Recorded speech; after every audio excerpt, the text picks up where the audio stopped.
10, 9, 8, 7, 6, 5, 4, 3, 2. Assalamualaikum warahmatullahi wabarakatuh.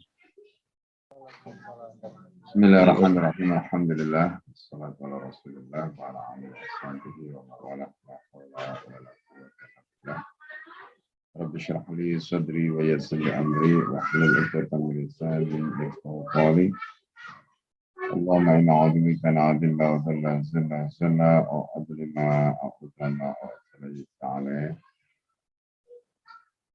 Bapak Ibu yang dimuliakan Allah Subhanahu wa taala, alhamdulillah pada pagi hari ini kita dipertemukan oleh Allah Subhanahu wa taala dalam keadaan sehat walafiat, dalam keadaan tetap istiqomah. Semoga Allah Subhanahu wa taala menjaga spirit kita di bulan suci Ramadan ini sehingga kita tetap bisa istiqomah di dalam ketaatan. Amin. Kita bacakan surat Al-Fatihah untuk mu'alif kitab ini, Al-Allamah Syekh Yusuf Al-Kandahlawi, juga untuk guru-guru kita, untuk kita semua yang hadir di majelis ini. Ala diniyah wal kulli natin salih Al-Fatihah. Bismillahirrahmanirrahim. Alhamdulillahirabbil alamin arrahmanirrahim maliki yaumiddin. Iyyaka na'budu wa iyyaka nasta'in. Ihdinas siratal mustaqim. Shiratal ladzina an'amta 'alaihim ghairil maghdubi 'alaihim waladdallin. Amin. Baik ya Bapak Ibu sekalian, kita bisa awali dengan membaca kelanjutan dari peristiwa yang terkait dengan Fathu Mekah. Nah, kali ini kita akan membahas tentang kisah masuk Islamnya Ikrimah bin Abu Jahal. Silakan dibaca. Baik, untuk kali ini insya Allah saya juga ingin dapat pahala membaca. Saya baca kelanjutannya. Bismillahirrahmanirrahim. Kisah masuk Islamnya Ikrimah bin Abu Jahal. Al-Waqidi dan Ibnu Asakir meriwayatkan dari Abdullah bin Zubair radhiyallahu anhu bahwa pada waktu peristiwa Fathu Mekah, Ummu Hakim binti Haris bin Hisham, istri Ikrimah bin Abu Jahal, masuk Islam. Kemudian Ummu Hakim berkata, "Wahai Rasulullah, Ikrimah telah melarikan diri ke Yaman. Ia takut engkau membunuhnya. Maka berilah ia jaminan keamanan." Rasulullah Shallallahu Alaihi Wasallam bersabda, "Ia aman." Maka pergilah Ummu Hakim untuk mencari Ikrimah dengan ditemani seorang budak berkebangsaan Romawi. Namun budak itu mencoba menggodanya. Maka Ummu Hakim berusaha memperdayanya sampai mereka tiba di perkampungan Bani Ak. Di situ Ummu Hakim minta bantuan penduduk setempat. Mereka kemudian menangkap si budak dan mengikatnya. Akhirnya Ummu Hakim berhasil menyusul Ikrimah yang sudah tiba di Tihamah. Suaminya itu bermaksud ikut berlayar dengan sebuah kapal, tetapi nahkodanya memberi syarat, "Murnikanlah." Ikrimah bertanya, "Apa yang mesti kuucapkan?" Sang nahkoda menjawab, "Ucapkanlah la ilaha illallah." Ikrimah menyahut, "Justru pelarianku ini adalah gara-gara menghindari kalimat itu." Saat itu datanglah Ummu Hakim dengan melambai-lambaikan ujung bajunya. Ia mengejar Ikrimah seraya berseru-seru, "Sepupuku, aku datang kepadamu dan sisi orang yang paling suka menyambung silaturahim, manusia terbaik dan insan paling mulia, jangan bunuh diri." Maka berhentilah Ikrimah supaya istrinya bisa menyusulnya. Lalu Ummu Hakim berkata, "Aku telah minta jaminan keamanan untukmu kepada Rasulullah Shallallahu Alaihi Wasallam." Ikrimah bertanya, "Benarkah engkau melakukan itu?" Ummu Hakim menjawab, "Benar. Aku telah bicara ke beliau jaminan keamanan." Akhirnya pulang perjalanan mengatakan, aku telah diganggu oleh budak Romawimu. Ummu Hakim lalu menceritakan pengalamannya. Ikrimah kemudian membunuh budak itu, dan saat itu ia belum masuk Islam. Sewaktu Ikrimah makin dekat ke Mekah, Rasulullah SAW memberitahu para sahabat, akan datang kepada kalian Ikrimah bin Abu Jahal sebagai seorang mukmin yang muhajir. Maka jangan cela ayahnya, sebab mencela orang mati akan menyakiti orang yang masih hidup dan tidak sampai kepada si mayit. Suatu ketika, Ikrimah bermaksud menggauli istrinya, tetapi Ummu Hakim menolaknya. Perempuan itu berkata, engkau seorang kafir, sedangkan aku adalah perempuan muslimah. Ikrimah menjawab, sungguh perkara yang menghalangi itu adalah sesuatu yang besar. Nabi SAW melompat gembira menyambut kedatangan Ikrimah. Beliau kemudian duduk, sementara Ikrimah berdiri di hadapan beliau bersama istrinya yang bercadar. Ikrimah berkata, wahai Muhammad, istriku ini mengatakan bahwa engkau telah memberiku jaminan keamanan. Rasulullah menjawab, benar sekali apa yang dikatakannya. Sekarang engkau dalam keadaan aman. Ikrimah bertanya, sebenarnya apakah yang kau serukan, wahai Muhammad?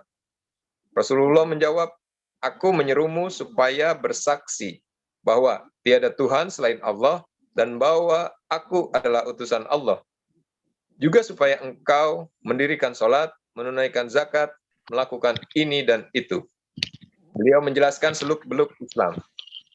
Ikrimah berkata, demi Allah, tidaklah engkau mengajak selain kepada kebenaran dan sesuatu yang indah dan baik. Demi Allah, engkau telah hidup bersama kami sebelum menyerukan apa yang kau serukan ini. Dan engkau adalah orang yang paling jujur perkataannya dan merupakan sebaik-baik manusia. Ikrimah melanjutkan. Maka Tuhan selain Allah, dan aku bersaksi bahwa Muhammad hamba serta utusan. Rasulullah bersukati dengan peristiwa ini. Kemudian Ikrimah berkata, Rasulullah ajarilah aku hal terbaik yang patut kuucapkan. Rasulullah menjawab, hendaklah engkau mengucapkan, aku bersaksi bahwa tiada Tuhan selain Allah dan bahwa Muhammad adalah hamba dan utusannya. Ikrimah bertanya lagi, lalu apa lagi? Rasulullah menjawab, ucapkanlah, kujadikan Allah dan orang-orang yang hadir sebagai saksi bahwa aku adalah seorang muslim, mujahid dan muhajir. Ikrimah pun mengikuti kata-kata ini. Rasulullah SAW bersabda, hari ini permintaan apapun yang sanggup kuberikan kepada seorang akan kukabulkan untukmu. Ikrimah berkata, aku mohon supaya engkau memohonkan ampun untukku atas segala permusuhan yang kulakukan terhadap dirimu, atas semua perjalanan yang kulalui untuk melawanmu, tempat di mana aku menyakitimu, atau perkataan yang kuucapkan di depan maupun di belakangmu.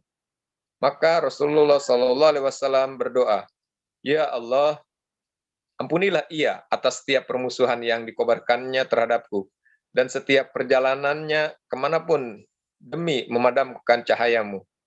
Ampunilah ia atas perbuatannya merusak kehormatanku di depan maupun di belakangku. Ikrimah berkata, aku sudah lega Rasulullah. Ia kemudian berikrar, demi Allah, wahai Rasulullah, aku akan mengorbankan hartaku di jalan Allah 2 kali lipat dari yang telah kupakai untuk menghalangi jalan Allah. Aku juga akan berperang di jalan Allah 2 kali lipat dari perang yang pernah kulakukan untuk menghalangi jalan Allah. Sudah itu, Ikrimah tidak pernah ketinggalan dalam jihad di jalan Allah, hingga gugur sebagai syahid. Rasulullah juga mengembalikan istri Ikrimah dengan akad nikah yang pertama sebelum masuk Islam. Demikian Ustaz. Ya.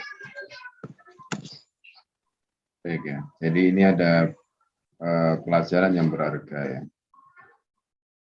Di dalam pembahasan yang lalu kita sudah singgung tentang peristiwa Abu Sufyan dan Abbas ya. Nah, sekarang kita membahas tentang kasus bagaimana orang-orang yang di zaman jahiliyahnya itu punya catatan kriminal atau dosa gitu, terhadap Islam karena sebelum Islam menang, orang-orang ini menggunakan kekuasaannya, powernya untuk menghalangi Islam, ya termasuk untuk menganiaya orang-orang Islam. Nah, jadi ini menjadi semacam kalau kita sebut jurisprudensi lah ya. Nah, jadi nanti kalau khilafah itu berdiri, ya, kalau ada pertanyaan apa yang akan dilakukan oleh khilafah nanti terhadap orang-orang atau rezim-rezim yang sekarang itu begitu jahat kepada ulama, begitu jahat kepada umat Islam, begitu jahat kepada para pengemban dakwah dan sebagainya. Nah, kasus-kasus yang terjadi setelah peristiwa Fathu Makkah ini bisa menjadi acuan, ya, bisa menjadi acuan. Nah, ini pentingnya kita belajar sirah itu, karena di situ juga ada banyak peristiwa politik dan hukum yang bisa kita jadikan sebagai pegangan. Nah, jadi kalau kita pelajari dalam hal ini, peristiwa Fathu Makkah itu ada yang kemudian mendapatkan amnesti secara umum seperti yang terjadi pada Abu Sufyan. Hindun ini kan juga luar biasa ya kejahatannya kepada Islam, kepada kaum muslimin, termasuk pada saat perang Uhud. Kita tahu bagaimana Hindun itu bukan saja membunuh paman Rasulullah ya, tetapi melakukan mutilasi, ya, termasuk memakan hati atau jantungnya Hamzah, Sayyidina Hamzah. Ya. Jadi pada waktu Hindun itu masuk Islam, Rasulullah itu karena masih ingat ya masa lalunya bagaimana kejahatan Hindun itu sampai nggak mau bicara dengan Hindun, ya, sampai tidak mau ngomong dengan Hindun. Itu yang terjadi pada Rasulullah ketika Hindun itu masuk Islam pada saat penaklukan Kota Makkah. Ya meskipun kemudian setelah itu ya diampuni. Tapi kan tetap ya namanya trauma ya, kalau kita bicara soal trauma itu ya kalau orang Jawa bilang ketok-ketok gitu ya. Ya bagaimana perang Uhud itu Rasulullah menyaksikan pamannya dibegitukan gitu. Sampai Rasulullah itu mengatakan kepada saudaranya Sayyidina Hamzah yaitu Sofia itu ibunya Zubair bin Awam. Sofia itu bibinya Rasulullah. Jadi Zubair bin Awam itu bisa dikatakan saudara sepupunya Rasulullah. Ya, Zubair bin Awam itu saudara sepupunya Rasulullah karena anak dari Sofia. Ya. Nah, Sofia itu pada saat perang Uhud dilarang oleh Nabi untuk melintasi kawasan yang di situ ada pembantaian terhadap pasukan kaum muslimin, termasuk diantaranya adalah Hamzah, Sayyidina Hamzah, karena khawatir nanti kalau lewat di situ maka Sofia ini nggak kuat gitu, karena perempuan kan, khawatir histeris atau apa gitu. Tapi rupanya tidak. Ya Sofia ini justru Masya Allah ya, mentalnya memang mental kesatria, bukan mental perempuan yang lebay gitu ya. Jadi Masya Allah itu Sofia, itu pada saat peristiwa perang. Jadi karena itu bisa dibayangkan kalau kemudian Rasulullah itu memori yang terekam dalam perang Uhud bagaimana penganiayaan yang dilakukan oleh Hindun terhadap Sayyidina Hamzah itu masih melekat. Ya, jadi pada saat penaklukan Kota Mekah itu, ya itu tadi ada satu momen di mana Rasulullah itu sampai nggak mau melihat wajah dia, nggak mau ngomong sama Hindun dan sebagainya. Nah ini sedikit catatan. Nah kemudian secara umum ya mereka diberikan amnesti oleh Nabi. Ini kan saking luar biasanya ya, makanya Rasulullah disebut sebagai Nabi Rahmah, Nabi yang penyayang, Nabi yang menebarkan kasih sayang. Andai saja Nabi itu dendam ya, andai saja Nabi dendam itu udah habis itu, ya, habis itu. Nah, tapi kan Rasulullah itu Nabi penyayang. Nah, jadi akhirnya Hindun selamat dan ya kemudian dia menjadi muslimah bersama suaminya Abu Sufyan. Nah,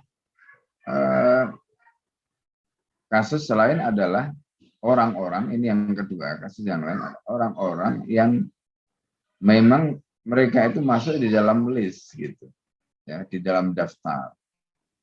Orang-orang yang ya baik itu karena dosanya sendiri di masa jahiliyah, sehingga dia tidak mau, ya, bisa jadi mungkin dia gengsi, ya, karena kalau dia berlindung di bawah Abu Sufyan itu nanti berarti turun makomnya, atau gengsi atau apa, ya, masuk Masjidil Haram juga begitu. Makanya orang ini memilih lari, ya, memilih lari.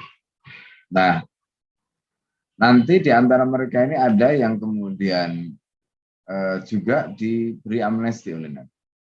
Nah, contoh di antara yang kemudian lari dari Mekah ketika itu setelah peristiwa penaklukan adalah Ikrimah. Jadi Ikrimah ini anaknya Abu Jahal. Kita tahu ya, Abu Jahal itu kan, Abu Jahal itu kalau kita lihat secara postur tubuhnya memang tinggi besar. Jadi kalau dalam peperangan itu Abu Jahal itu ibarat tentara itu kayak monster lah gitu yang menakutkan. Abu Jahal saking apa namanya ya luar biasanya gitu Abu Jahal. Nah Ikrimah itu anaknya Abu Jahal yang ya bapaknya begitu anaknya begitulah kira-kira. Ya.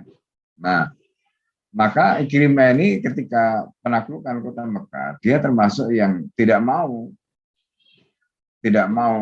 tunduk, tidak mau masuk Islam ya. Dia juga memilih untuk lari. Ya, boleh jadi seperti tadi, mungkin karena kejahatan, mungkin karena dosa-dosanya sebelumnya. Nah, larinya kemana? Di sini ceritakan, larinya itu ke Yaman. Seperti disebutkan tadi dalam riwayat Al-Waqidi dan Ibn Asyakir, dari Abdullah bin Zubair. Ya, Abdullah bin Zubair ini putranya Zubair bin Awam, ya, putranya dari Sofiyah tadi yang kita sudah sebutkan. Ya. Jadi di sini ceritakan bahwa Ummu Hakim bin Haris bin Hisham. Jadi di sini disebutkan Ummu Hakim bin Haris ini sebenarnya adalah, jadi kalau nama Abu Jahal itu kan aslinya Amr bin Hisham. Ya. Nama aslinya itu Amr bin Hisham.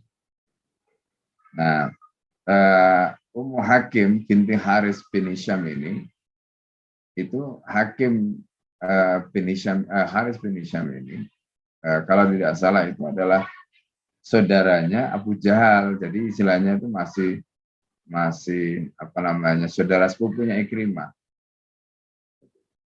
Jadi Ummu Hakim binti Haris bin Hisham ini masih saudara sepupunya Ikrimah yang kemudian peristri oleh Ikrimah. Nah, dia ini masuk Islam, artinya sudah masuk Islam, siapa namanya, istrinya itu. Nah, Ummu Hakim ini berkata, ya, jadi kan berarti Ikrimah ini kan kafir, toh, istrinya muslimah. Dia mengatakan, ya Rasulullah, kata Ummu Hakim binti Haris ini. Jadi Ikrimah telah melarikan diri, kata dia, ke Yaman, dia takut untuk membunuhnya. Kata Ummu Hakim, lalu dia mengatakan berikanlah jaminan keamanan. Jadi jaminan keamanan ini dimintakan oleh Ummu Hakim binti Haris tadi kepada Rasulullah. Apa kata Nabi? Ya, dia aman. Artinya Rasulullah memberikan jaminan keamanan kepada Ikrimah. Dia nggak akan dibunuh, dia nggak akan istilahnya perlakukan sebagaimana dosa-dosa dia sebelumnya. Jadi dia mendapatkan amnesti. Nah, apa yang kemudian dilakukan? Nah, di sini disampaikan bahwa Ummu Hakim ini binti Haris itu kemudian berangkat dia mencari Ikrimah ditemani seorang budak. Ya. Jadi budaknya itu budak laki-laki, tapi keturunan Romawi, gitu. Ya kan, keturunan Romawi kan dulu itu kan budak itu nggak harus kulit hitam, jadi budak itu ada yang kulit putih. Kenapa kok budak itu kulit putih? Karena dulu itu hukumnya begitu.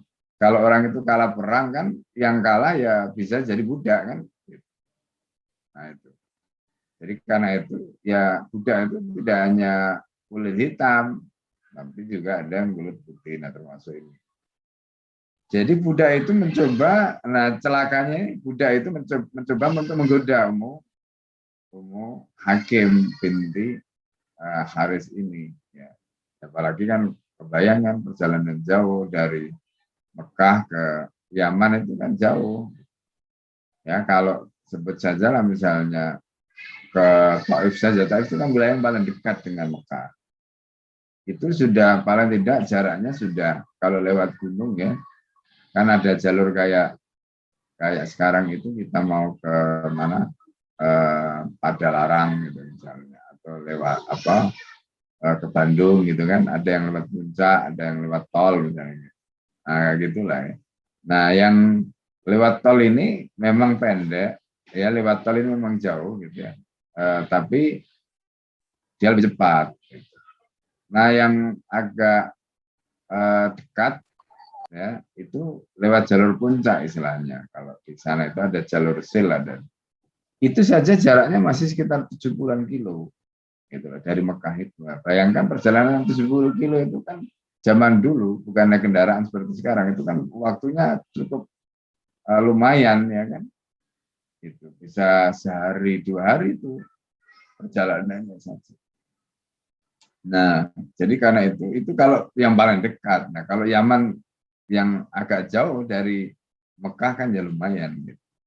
Nah, jadi di sini disebutkan jadi Ummu Hakim itu ya karena budak ini kurang ajar ya kepada Ummu Hakim tadi, akhirnya ketika sampai di perkampungan ya perkampungan Bani Hakim itu Ummu Hakim minta bantuan kepada penduduk setempat. Nah mereka ini akhirnya berhasil menangkap budak ini dan akhirnya diikat di situ. Jadi ya tujuannya diajak supaya aman ya, Ummu Hakim itu bisa melakukan perjalanan aman sampai kepada tujuan dengan selamat, malah digoda sendiri sama budaknya.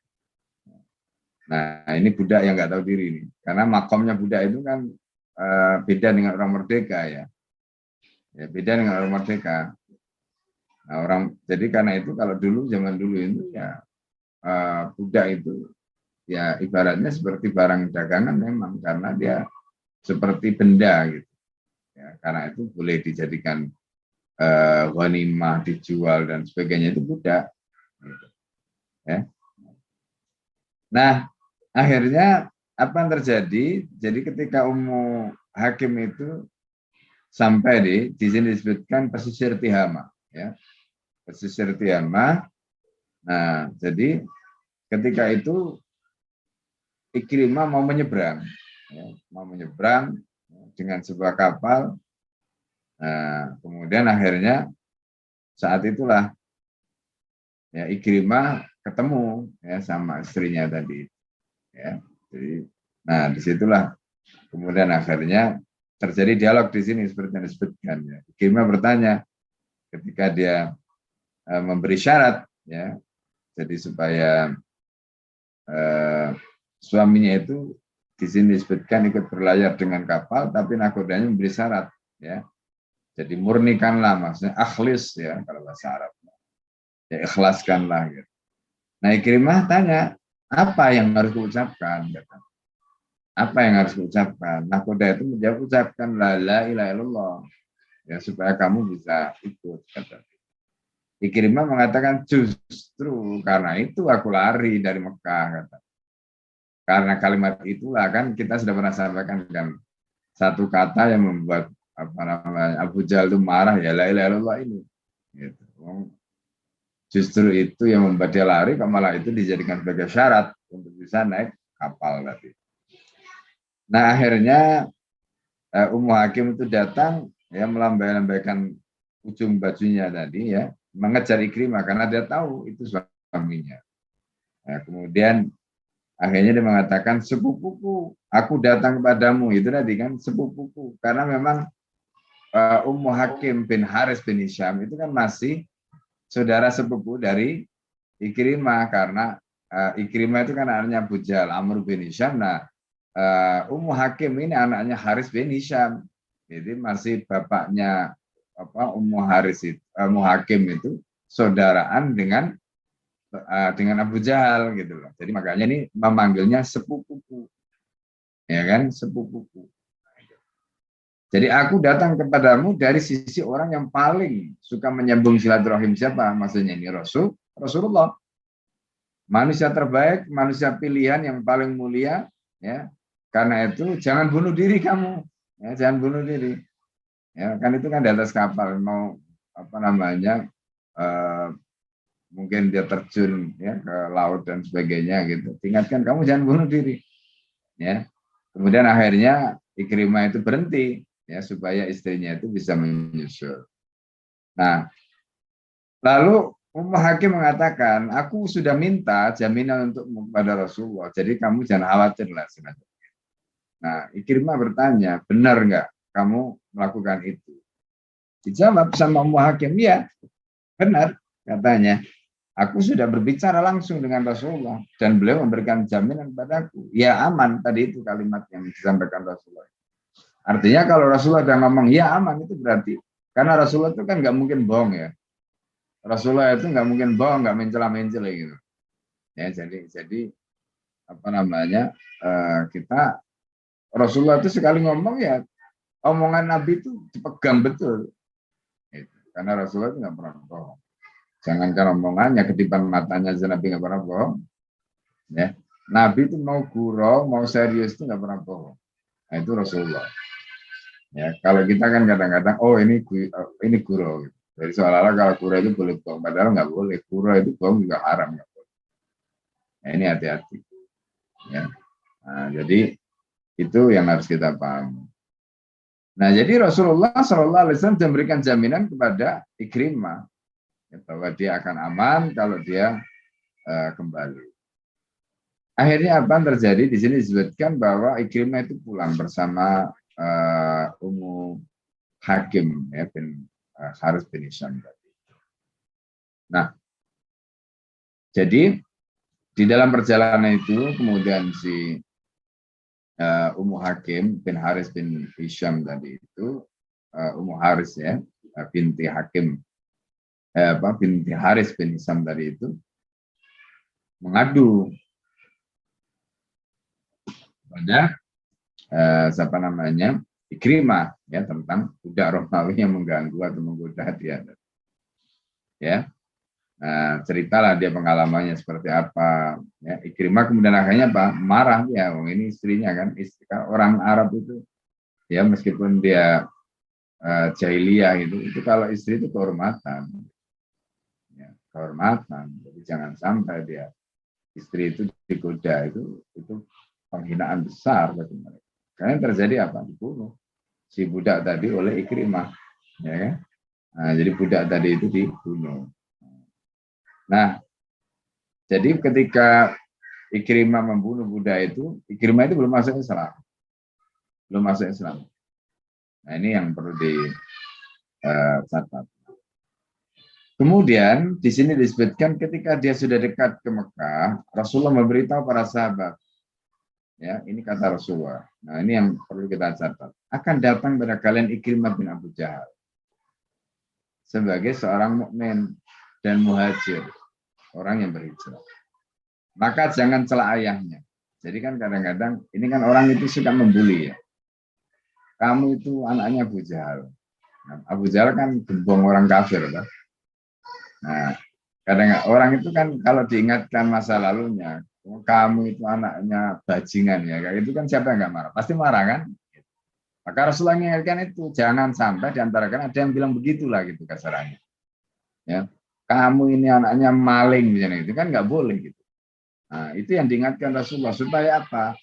Orang itu yang asalnya mau baik jadi nggak jadi itu gara-gara omongan tadi, ya kan? Nah ini penting. Nah jadi karena itu Rasulullah mengatakan kepada para sahabat itu, jadi kalian jangan mengungkit-ungkit ayahnya, jangan mencela ayahnya, karena semuanya sudah tahu Abu Jahal itu bagaimana permusuhannya kepada Islam, ya. Nah, kemudian di sini disebutkan oleh Nabi alasannya kenapa? Sebab mencela orang mati itu akan menyakiti yang masih hidup, gitu loh. Dan tidak sampai kepada si mayit, ya kan? Lah yang orang disakiti kan dicela kan sudah mati. Yang mayitnya itu, ya, yang mayitnya itu, maksudnya kan ketika dia dicela ya, yang orang namanya sudah mayit, yang marah yang hidup lah, ya kan? Yang marah yang hidup. Nah ini yang dikhawatirkan nanti orang ini mau baik jadi nggak jadi baik, gitu. Gara-gara apa? Gara-gara sikap yang khawatir nanti ditunjukkan oleh sahabat karena mungkin ya masa lalu dan sebagainya. Tadi itu terhadap Abu Jahal. Nah karena itu di sini ya, nah ini juga merupakan gambarannya. Jadi Rasulullah itu belum ketemu dengan Ikrimah. Rasulullah itu belum ketemu dengan Ikrimah. Ikrimah itu masih dalam perjalanan. Tapi Rasulullah sudah tahu kalau Ikrimah itu akan masuk Islam. Ya, Rasulullah sudah tahu karena wahyu ya, karena wahyu. Jadi Rasulullah sudah tahu kalau Ikrimah ini akan masuk Islam. Ya, dan akhirnya betul kan Ikrimah itu masuk Islam. Ya. Nah, di sini ceritakan bagaimana proses masuk Islamnya itu. Nah, di sini sebutkan Ikrimah itu karena waktu itu masih kafir. Dia bermaksud untuk menggauli istrinya karena dia masih senang kan sama istri. Dan istrinya ini muslimah, gitu. Istrinya ini muslimah. Kan harusnya kalau dalam hukum Islam ya, kalau dalam hukum Islam ini, kalau seorang muslimah itu istrinya kafir, itu sudah fasah. Tahu ya fasah? Fasah itu berarti sudah batal nikahnya. Ya, jadi begitu jadi gini, begitu salah satu pasangan tadi itu dalam hal ini apalagi suami ya. Jadi muslimahnya itu istrinya dari muslimah, suaminya ini kafir, itu otomatis batal pernikahan itu. Itu namanya fasah. Dan dalam hal ini itu nggak perlu nunggu dicerai, nggak perlu dibawa ke pengadilan, nggak perlu. Ya, kalaulah misalnya sekarang ada pengadilan itu hanya sekedar untuk pengesahan saja. Tapi begitu suaminya murtad, kalau seandainya murtad atau si perempuan itu masuk Islam, kemudian laki-lakinya ini masih belum masuk Islam, itu otomatis. Ya, nah seperti cerita Ikrimah dengan Ummu Hakim bin Haris bin Hisham. Nah, karena dia tidak mau, ya, kemudian perempuan itu berkata, ini alasannya, kamu tuh masih kafir, sedangkan aku perempuan muslimah, katanya. Itu alasannya. Jadi kamu nggak boleh menggali aku. Ikrimah menjawab, sungguh perkara yang menghalangimu itu adalah sesuatu yang besar, katanya. Karena kan dia belum masuk Islam. Dan dia disuruh masuk Islam, tadi itu masih ada gengsi dan sebagainya. Ya kan? Dan ini perlu dicatat. Setelah penaklukan kota Mekah, Mekah itu tidak boleh lagi ada orang musyrik. Ya, Mekah itu tidak boleh lagi ada orang musyrik. Jadi memang betul-betul pilihannya cuma dua. Ya, mereka itu mau masuk Islam. Ya, kalau nggak begitu ya mereka harus keluar dari Mekah atau dibunuh. Gitu. Nah, itu yang terjadi. Jadi akhirnya berat kan ini bagi Ikrimah karena di satu sisi dia mungkin masih mencintai istrinya, tapi di sisi lain istrinya nggak mau karena istrinya udah masuk Islam. Ya cinta itu tetap ada, cuma istrinya ini yang hebat ya, jadi nggak seperti orang sekarang gitu. Ya, ini kan sekarang lagi dipublikasikan sedemikian rupa ya, nikah beda agama. Seperti kemarin ada kasus staf susnya, ya, apa namanya, Jokowi itu misalnya, ya kan. Nah itu kan begitu demonstratif. Kalau dulu kan itu nggak berani orang-orang, ya. Nah ini, nah kalau dari segi hukum bagaimana? Ya jelas tidak boleh. Dari segi hukum muslimah itu menikah dengan ahli kitab tidak boleh. Kalau laki-lakinya muslim menikah dengan ahli kitab itu masih ada ikhtilaf. Tapi kalau wanitanya itu muslimah, laki-lakinya ahli kitab itu tidak ada ikhtilaf. Haram. Ya. Nah ini yang harus dicatat. Nah, Ikrimah ini termasuk ahli kitab atau tidak? Tidak, dia termasuk kategori musyrik. Nah, kalau musyrik itu lebih haram lagi. Ya. Nah, jadi kalau ahli kitab saja tidak boleh, apalagi musyrik. Nah, ini yang terjadi. Nah, oleh karena itu, ya akhirnya apa? Karena Ikrimah melihat ini perkara besar katanya. Nabi akhirnya di situ digambarkan Nabi itu melompat gembira ketika melihat Ikrimah itu datang, ya. Kemudian akhirnya Nabi itu duduk sementara Ikrimah berdiri di hadapan Nabi bersama istrinya yang bercadar, ya. Nah, ketika itu Ikrimah mengatakan, ya wahai Muhammad, istriku mengatakan bahwa engkau telah memberiku jaminan kamar. Kata Nabi, ya, benar sekali apa yang dikatakan. Sekarang engkau dalam keadaan aman, kata Rasul. Jadi ini sikap yang ditunjukkan oleh Nabi kepada Ikrimah, anak Abu Jahal yang begitu luar biasa permusuhannya kepada Islam. Ya, apa kata Ikrimah? Sebenarnya apakah yang kau serukan, wahai Muhammad? Padahal kan selama ini sudah tahu kan dia. Ya, Ikrimah ini bukan orang bodoh. Dia tahu. Nah, tapi dia ingin, ya mungkin selama ini tuh ibaratnya begini ya. Jadi dia ingin mendapatkan penjelasan langsung. Mungkin selama ini kan dengar-dengar saja. Ya. Nah, tapi boleh jadi ini juga sisi lain lah ya. Jadi karena memang tadi kita sudah ceritakan bagaimana Ikrimah ini kan juga punya Gharizatul Baqa ya, sebagai anak pembesar Quraisy ya, yang kemudian takluk kan nggak mungkin begitu saja ya. Seperti kisah bagaimana Abu Sufyan masuk Islam itu kan alot, ya, alot sekali sampai sampai Abbas itu yang dalam tanda petik itu maksa-maksa dia supaya dia masuk Islam, saking alotnya. Nah Rasulullah SAW kemudian mengatakan begini, aku menyuruhmu supaya kamu bersaksi tidak ada Tuhan selain Allah. Dan aku adalah utusan Allah, supaya engkau mendirikan sholat, menunaikan zakat, melakukan ini dan itu. Itu yang disampaikan Rasulullah kepada Ikrimah. Ya, nah jadi beliau menjelaskan seluk-beluk Islam yang begitu detail tadi. Lalu kemudian Ikrimah mengatakan, demi Allah, tidaklah engkau mengajak selain kepada kebenaran dan sesuatu yang indah dan baik. Ini kata-kata Ikrimah. Ya, nah. Demi Allah, engkau telah hidup bersama kami sebelum menyerukan apa yang kau serukan ini. Dan engkau adalah orang yang paling jujur perkataannya. Maksudnya Nabi itu enggak mencela-mencela. Dan merupakan sebaik-baik manusia. Nah ini kan juga penting. Jadi makanya pengemban dakwah itu harus sama kata dan perbuatan itu. Karena ketika dihadapkan pada momen-momen tertentu, orang itu kan tahu ya ajarannya benar, tapi orang yang mencela-mencela itu bisa berpengaruh terhadap apa yang dibawa.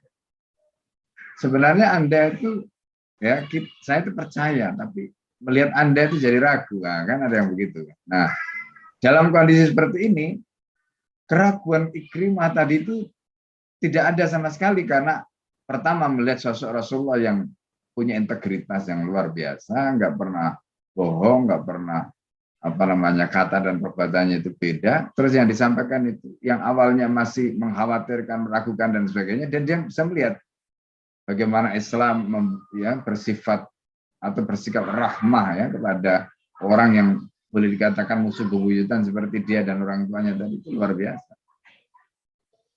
Kemudian akhirnya Ikrimah menyatakan asyhadu alla ilaha illallah wa asyhadu anna Muhammadan Rasulullah. Itu kata-kata Ikrimah yang diucapkan dari depan Rasulullah SAW. Akhirnya Rasulullah SAW menyambut ya dengan sukacita. Ya, Ikrimah pun berkata, Rasulullah, ajarilah aku hal yang terbaik yang patut ucapkan. Nah, tadi itu, dan ajaran-ajaran saya sampaikan semua. Ketika sudah disampaikan, apalagi dia masih terus, ya.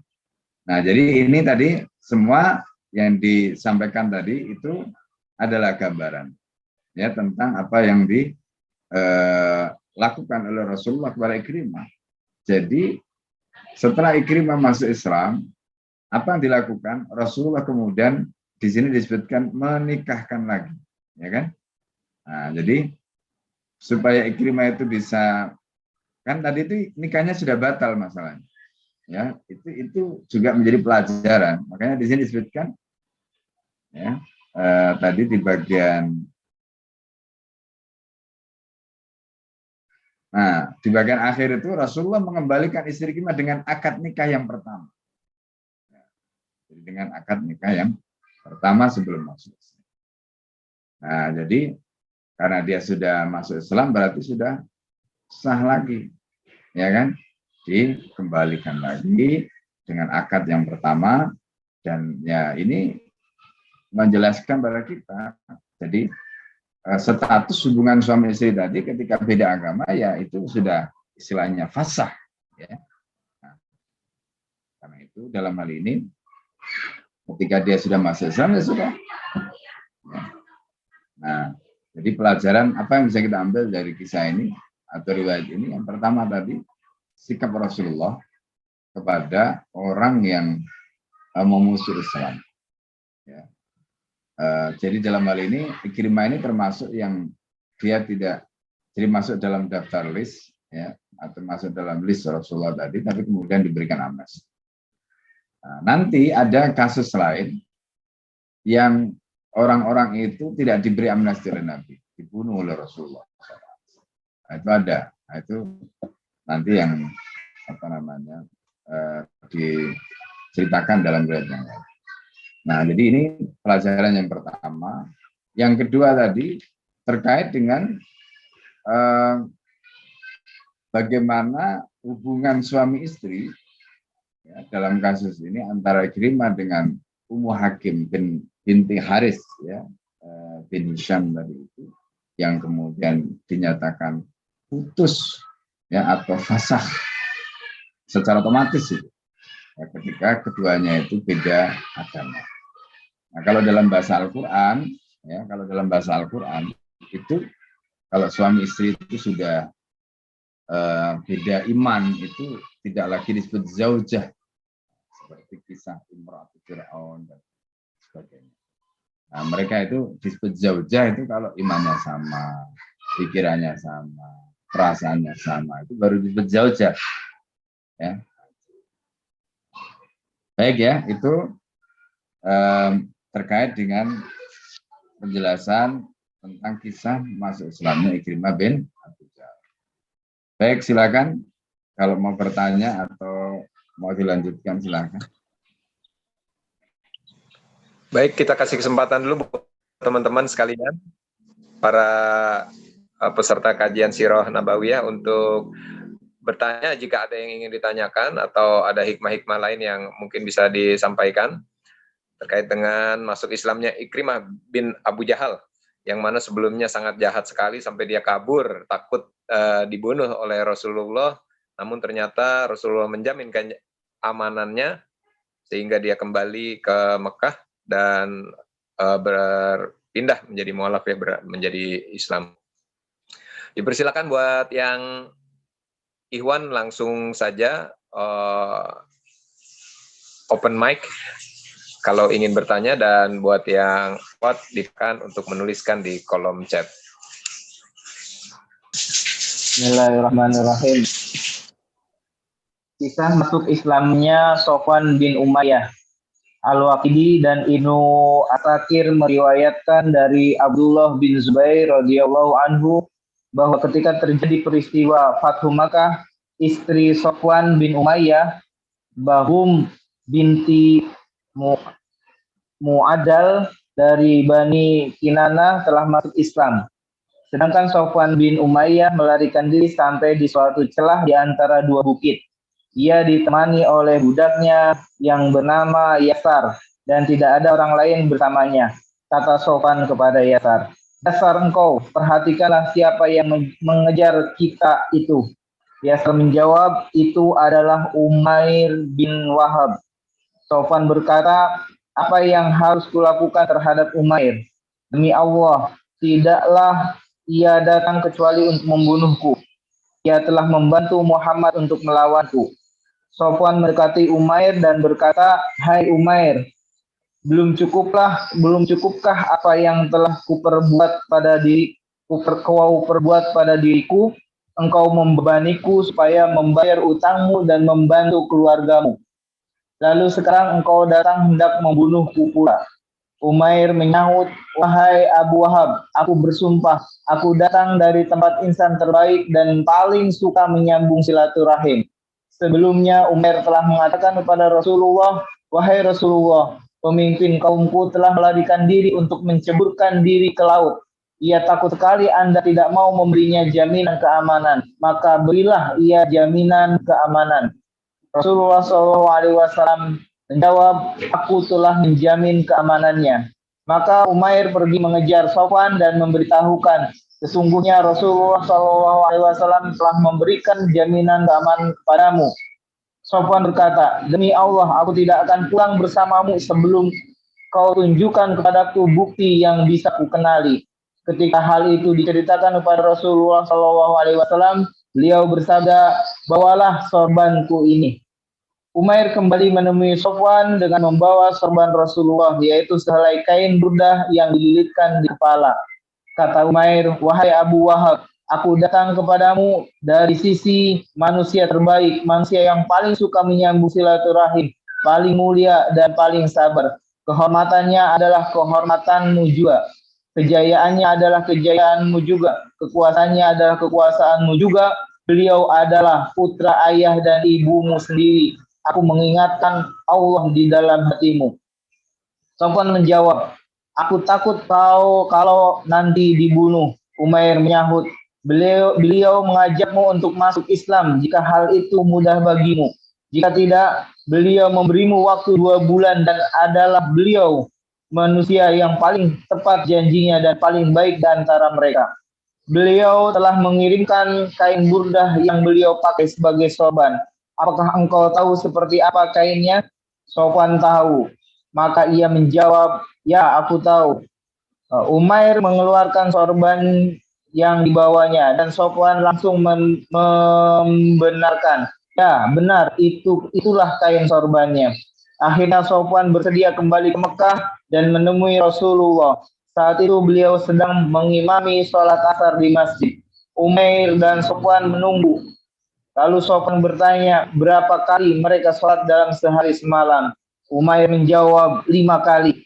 Sofwan bertanya lagi, Muhammad yang menjadi imam mereka? Umair menjawab, benar. Setelah Rasulullah mengucapkan salam, Sofwan berteriak, 'Wahai Muhammad, sesungguhnya Umair bin Wahab telah mendatangiku dengan membawa sorbanmu. Ia mengatakan bahwa engkau mengundangku untuk datang kepadamu. Jika aku menerima masuk Islam, maka aku bebas. Dan jika tidak, maka engkau memberiku waktu 2 bulan. Benarkah itu?' Rasulullah menyaut, 'Turunlah dulu, wahai Abu Wahab.' Sofwan menjawab, 'Demi Allah, aku tidak mau turun sebelum engkau menjelaskan.' Rasulullah menjawab, 'Ini menjadi pinjaman yang akan kukembalikan.' Sofwan pun meminjamkan baju besinya. Rasulullah memintanya untuk membawa pinjaman itu ke Hunain. Itu sebabnya Sofwan ikut dalam perang Hunain dan Taif. Selesai perang, Rasulullah SAW kembali ke Ji'rana. Saat Rasulullah berjalan memeriksa ghanimah bersama Sofwan bin Umayyah juga. Sofwan melihat celah di antara 2 bukit yang penuh dengan unta, kambing, dan ternak gembalaan. Sofwan terus-menerus memandangi celah itu, sementara Rasulullah mengawasinya. Rasulullah bertanya, 'Abu Wahab, apakah celah penuh ternak itu memikat hatimu?' Sofwan menjawab terus terang, 'Ya.' Rasulullah SAW bersabda, kalau begitu celah itu beserta semua isinya untukmu. Saat itu juga Sofwan berkata, tidaklah senang jiwa seseorang dengan perbuatan seperti ini, kecuali jiwa seorang nabi. Allah bersaksi bahwa Muhammad adalah hamba dan utusan Allah. Sofwan menyatakan keislamannya di tempat itu. Baik ya. Nah, jadi ini pelajaran lain yang bisa kita ambil ya dalam kisah masuk Islamnya Sofwan bin Umayyah. Jadi Sofwan bin Umayyah ini, ya, kalau kita lihat di sini, ini termasuk orang yang tadi kita sudah sebutkan masuk di dalam list, ya, di dalam list yang sebenarnya dia orang-orang yang pertama dia tidak mau menyerah. Yang kedua, ya dia termasuk orang yang punya kejahatan sebelum Islam, sebagaimana Ikrimah. Jadi kalau dalam kasus Ikrimah tadi itu kan ada yang menarik. Ketika dia masuk Islam terus dia sadar dosanya sebelum Islam itu banyak banget pada Islam. Ya mulai dari permusuhannya kepada Nabi, kepada Islam dan sebagainya. Nah, tapi permintaan Ikrimah kepada Rasulullah itu di kalimat terakhir di dalam riwayat tadi disebutkan, jadi minta supaya Allah itu mengampuni, ya kan, semua yang sudah pernah dia lakukan selama ini. Maka kemudian apa yang diminta oleh Ikrimah itu dikabulkan oleh Nabi, didoakan oleh Rasul. Nah, itu doanya itu, ya Allah, ampunilah ia, ya, atas setiap permusuhan yang dikobarkannya terhadapku, dan setiap perjalanannya kemanapun demi memadamkan cahayamu, ampunilah dia atas perbuatannya merusak kehormatanku di depan dan di belakang. Ini kan luar biasa ya, doa Rasulullah untuk Ikrimah tadi. Dan akhirnya Ikrimah itu disebutkan itu beliau menjadi ya seorang sahabat, ya, sahabat Nabi, meskipun ya kalau kita lihat dalam kasus ini, ya, dalam kasus ini Ikrimah ini masuk Islamnya kan belakangan setelah Fatu Mekah. Nah, memang ada sebagian ulama yang seperti kisah tentang Muawiyah. Ya, Muawiyah itu juga sama masuk Islamnya pada saat Fatu Mekah. Kan sebagian ulama itu mensyaratkan sahabat itu harus membersamai Nabi setahun. Yang kedua, dalam peperangan sekali atau 2 kali. Jadi kalau tidak membersamai Nabi, ya ikut perang lah sekali atau 2 kali. Itu menjadi syarat disebut sahabat. Kalau dua-duanya nggak pernah, itu nggak layak disebut sahabat. Meskipun dia masuk Islam ketemu Rasulullah. Ya. Nah, Muawiyah itu kemudian ikut perang dalam perang Hunain nanti. Karena perang Hunain ini perang yang terjadi setelah penaklukan kota Mekah. Gitu. Makanya kita tidak meragukan status Muawiyah sebagai sahabat. Nah, kemudian kisah yang lain itu adalah masuk Islamnya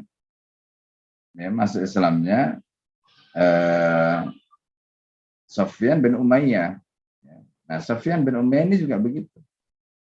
Di sini disebutkan, nah, Sofyan bin Umayyah ini istrinya itu sama seperti Ikrimah tadi. Jadi kalau Ummu Hakim binti Haris bin Hisham tadi itu sudah masuk Islam. Nah, istrinya Sofyan bin Umayyah namanya Baghum binti Mu'addal, ya, dari Bani Kinana, itu juga sudah masuk Islam. Sudah masuk Islam. Nah, sementara Sofyan bin Umayyah itu belum masuk Islam. Nah, ini yang kemudian dia melarikan diri, ya.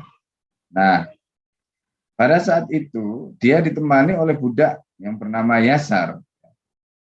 Nah, dan tidak ada orang lain bersama dia. Kata Sofyan kepada Yasar, dasar kamu ini, perhatikanlah siapa mengejar kita. Nah, jadi di situ disebutkan ada seorang yang bernama Umar bin Wahab. Ya, Umar bin Wahab ini dia mengejar Sofyan bin Umayyah. Nah, ketika dia tahu Umar yang mengejar itu, tanya juga apa yang harus kita lakukan gitu loh. Ya kan, demi Allah tidaklah ia datang kecuali untuk membunuhku, kata Sofwan ya bin Umayyah. Karena dia telah membantu Muhammad untuk melawanku. Nah, itu kalimat-kalimat dialog yang dia sampaikan. Nah, ketika Sofyan itu mendekati Umar, dia berkata, "Hai Umar," kata Sofwan, "apakah belum cukup apa yang telah kau perbuat pada diri? Engkau sudah membebaniku supaya membayar utangmu dan membantu keluargamu, lalu sekarang kau datang mau membunuh pula." Ya. Apa kamu itu nggak ada rasa terima kasih, kata gitu ya pasarannya.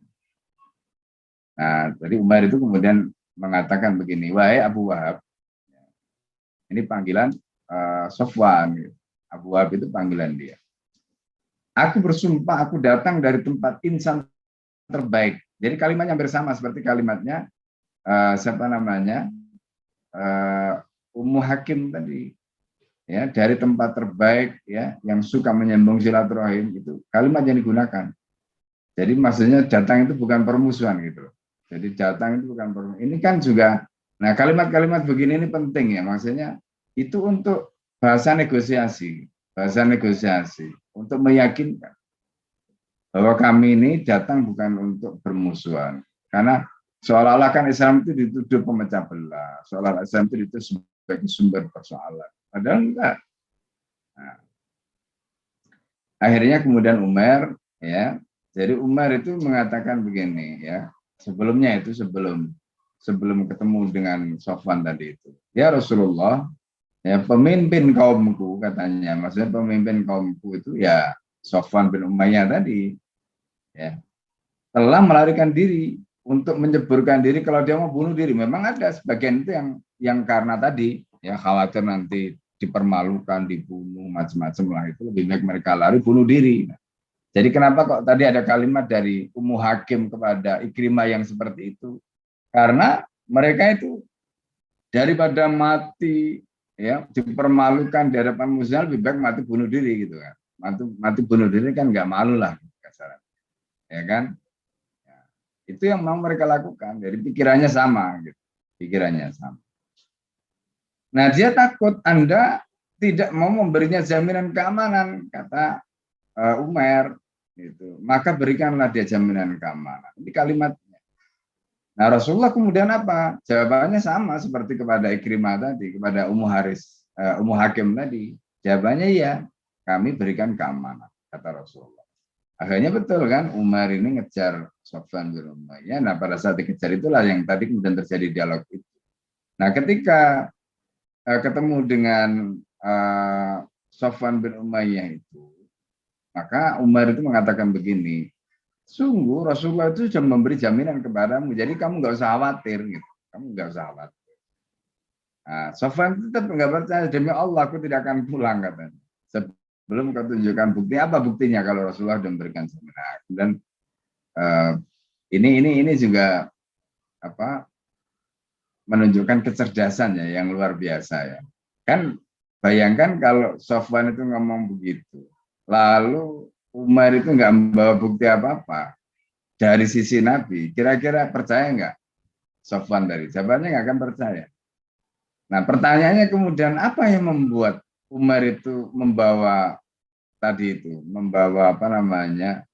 burda. Burda itu kan ini loh, sorban yang dililitkan di kepala itu ya. Nah, itu sorban yang dililitkan di kepala yang jadi udeng gitu ya. Kalau udeng gitu, nah, itu namanya burda. Jadi berarti apa? Umar ya dalam hal ini Rasulullah SAW juga kemudian memberikan burdahnya tadi untuk menjadi identitas bahwa memang apa yang dikatakan oleh Umar itu bukan bohong, bukan tipu muslihat. Nah ini juga menunjukkan kecerdasan yang luar biasa. Artinya sebelum terjadi dia sudah bisa membaca. Berarti artinya Umar ya termasuk dalam hal ini ya Rasulullah sendiri ya tentu saja ya. Itu memahami betul karakter Sofyan bin Umayyah itu. Karena kalau nggak memahami karakternya nggak akan gitu melakukan tindakan tadi sebelum itu terjadi. Berarti kan dari pahami. Kalau ini nanti begini, skenario begini, begitu kan dari pahami. Makanya kemudian burda tadi diberikan, ya kan? Burdanya tadi diberikan oleh Rasulullah kepada Umar tadi untuk menjadi bukti. Loh, ini loh buktinya kalau kamu sudah mendapatkan jaminan keamanan dari Rasulullah. Nah, sampailah di situ akhirnya dia percaya, ya kan? Termasuk ketika dia mengatakan aku takut kalau nanti dibunuh dan sebagainya, dia sampaikan. Jadi nggak usah khawatir karena Rasulullah sudah memberikan jaminan keamanan. Nah, pendek kata sampai terakhir itu Sofyan akhirnya berhasil dibawa menghadap Rasulullah. Ya, berhasil dibawa menghadap Rasulullah. Nah, ini yang menarik ya, yang menarik. Sampai last minute ketika dia ketemu Rasulullah, itu kan dia belum masuk Islam. Belum masuk Islam. Ya. Nah, sampai ketemu dengan Rasulullah dia masih di atas kendaraannya karena mungkin dia masih khawatir nanti diperdaya dan sebagainya.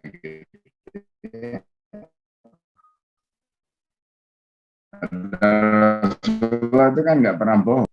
Ya. Nah, kemudian apa yang dilakukan? Sufyan bin Umayyah ini mengatakan pada Rasulullah, saya mau turun, tapi dengan syarat kamu memberikan jaminan. Nah, di sini disebutkan, ya, di antara jaminannya tadi itu kan, benarkah kamu membiarkan aku selama 2 bulan, kan begitu ya? Ya, maksudnya enggak, jadi tidak masuk Islam, jadi jangan dipaksa-paksa lah. Jadi, coba bayangkan orang sudah kalah, ya, tapi menunjukkan betapa hebatnya negosiasinya Rasulullah SAW ini. Jadi ketika dikatakan, aku mendengar bahwa aku mendapatkan jaminan kebebasan, ya, boleh, maksudnya tetap dalam keadaan seperti itu, ya, belum masuk Islam, dibiarkan, diberi waktu 2 bulan. Kata Rasulullah, bukan hanya 2 bulan katanya, 4 bulan kata Nabi. Bukan hanya 4 bulan ini. Ini kan menunjukkan Rasulullah paham betul psikologinya Sofwan ini. Maksudnya orang ini tamak sebenarnya. Dia nggak mau dipaksa. Nah, ngadepi orang kayak begini itu Rasulullah tahu. Kalau orang seperti ini, oh nggak bisa, kamu sebulan saja, oh nggak akan mau dia. Ya kan? Tapi Rasulullah ketika tahu karena orang ini tamak, itu nanti kita bisa lihat pada kasus kedua. Ya, jadi negosiasi pertama ini, dia mengatakan, benarkah engkau memberikan jaminan aku, ya, kebebasan macam-macam dari selama 2 bulan? Kata, bukan hanya 2 bulan, 4 bulan. Berarti kan dilebihkan oleh Nabi ya, dari apa yang disampaikan di awal. Nah, itu pertama. Nah, dari situ Sofwan itu akhirnya kan merasa karena yang ngomong Nabi dan Nabi itu nggak pernah bohong, itu kan akhirnya seperti cool gitu, jadi dingin gitu. Suasananya itu yang tegang, yang anu tadi. Akhirnya dia mau turun dari tunggangannya itu, mau turun dari tunggangannya. Kemudian mulailah dia merasa nggak terancam, psikologinya merasa aman dan sebagainya. Sampai pada saat perang Hunain, itu dia belum masuk Islam. Ya, dia belum masuk Islam. Nah, ini yang menarik. Ya, karena Nabi tadi memberikan garansi, dia sudah biarkanlah si Sofyan bin Umayyah ini sakarpe lah gitu kan, sakarpe, tapi nanti diberi waktu itu. Ya, Rasulullah mengatakan 4 bulan tadi, meskipun yang dia disampaikan oleh Umar tadi kan 2 bulan kan ya. Jadi kan ini cara Nabi itu negosiasi untuk tarik ulur. Nah, Sofyan bin Umayyah itu orang yang punya peralatan perang, yang ya jenis orang yang begitu ya. Jadi kalau sekarang ini ya yang pegang ya pindad lah gitu kira-kira ya. Ya kan? Nah, ini strategis basisnya itu ya. Strategis basisnya itu. Nah, bagaimana orang seperti ini? Nah, pada saat perang Hunain ya, perang Hunain itu kan kebayang ya. Rasulullah datang ke Mekah tadi itu menaklukkan kota Mekah, tapi kan ketika menghadapi suku Hawazin dan sebagainya tadi itu ya kan namanya habis perang ya, dan ini belum pulang lagi, belum mengambil logistik dan sebagainya kan, berarti kan biasa adanya kan itu sisa-sisa perang. Nah, terus ketika kondisi seperti itu, kepada siapa Rasulullah tadi itu mencari atau meminjam? Jawabannya kepada Sofyan bin Umayyah. Nah, ini yang menarik. Sofyan bin Umayyah ini punya peralatan perang. Ya baju besi, ya pedang, ya perisai, ya macam-macam ada. Lalu Rasulullah mengatakan, nah ini kan padahal ini kan pastinya harusnya mereka udah kalah ya. Nah, Rasulullah mengatakan begini, aku pinjam, ya maksudnya enggak gratis, nanti ada bayarannya. Nah, jadi itulah hebatnya Nabi. Aku pinjam enggak gratis, ada bayarannya. Padahal posisi Sofyan bin Umayyah itu kayak begitu, kalah. Gitu. Nah, kenapa Rasulullah memperlakukan Sufyan bin Umayyah seperti itu? Ya karena Rasulullah tuh tahu wataknya dia. Tahu wataknya Sufyan bin Umayyah ini. Ini orang yang tamak, orang yang pelit, orang yang perhitungan gitu ya. Jadi kalau nanti Rasulullah itu main rampas saja, main, wah ini itu akan membuat dia nggak respect, akan membuat dia kemudian yang Rasulullah tadi punya cara untuk menarik dia masuk Islam tadi itu akhirnya akan gagal dengan melihat karakter dia seperti itu. Nah, dari sini kita paham bahwa Rasulullah itu memahami betul karakternya Sufyan bin Umayyah ini. Apa yang terjadi kemudian perang betul itu dipinjamkan oleh Sufyan bin Umayyah itu. Dan kemudian terjadi perang Hunain. Nah, ini yang menarik. Kan apa namanya? Sufyan bin Umayyah itu berada di celah bukit tadi itu ya. Dan di situ dia melihat bagaimana ternak macam-macam ya. Nah, pada saat pembagian ghanimah setelah perang Hunain karena dia ikut di dalam kasus perang Hunain itu dia ikut. Ya, terus kemudian pada saat dia ikut itu, nah ini nanti juga ada dua hal yang harus kita perhatikan. Pertama, ikutnya dia masih dalam keadaan kafir itu, pertanyaannya itu boleh nggak orang Islam itu kalau dalam jihad dibantu oleh orang kafir? Nah, itu pertanyaannya. Jawabannya boleh. Tapi dengan catatan nanti, dengan catatan orang kafir itu ya dia tidak membawa bendera sendiri. Artinya dia berperang di dalam komando pasukan kaum muslimin. Gitu. Nah, itu boleh. Tapi kalau orang kafir itu berperang dengan komando mereka, tidak ikut di dalam komando kaum muslim itu nggak boleh. Nah, ini yang perlu di apa namanya garis bawah. Ya, nah, ini kasusnya apa namanya Sufyan bin Umayyah tadi itu. Nah, apa terjadi kemudian perang Hunain selesai, menang, dapat ghanimah banyak. Nah, pada saat dapat ghanimah banyak, maka Rasulullah SAW singgah di Ji'rona ya. Jadi kalau kita umrah itu kan biasanya ada mikot di Ji'rona. Mikot Ji'rona itu mikot terbaik. Ya. Nah, pada saat di Ji'rona itu terjadi pembagian ghanimah kan. Pada saat terjadi pembagian ghanimah itu, orang-orang yang baru masuk Islam, tokoh-tokoh Quraisy itu rata-rata mereka mendapatkan 100 unta. Nah, ini hebatnya Nabi. Sementara orang Ansor dari Madinah ini, orang Ansor dari Madinah, itu bahkan hampir semua tidak dapat kecuali 2 atau berapa orang itu yang diberikan karena memang mereka layak untuk diberi karena kekurangan atau kondisi ekonominya. Karena mereka termasuk yang membutuhkan. Tapi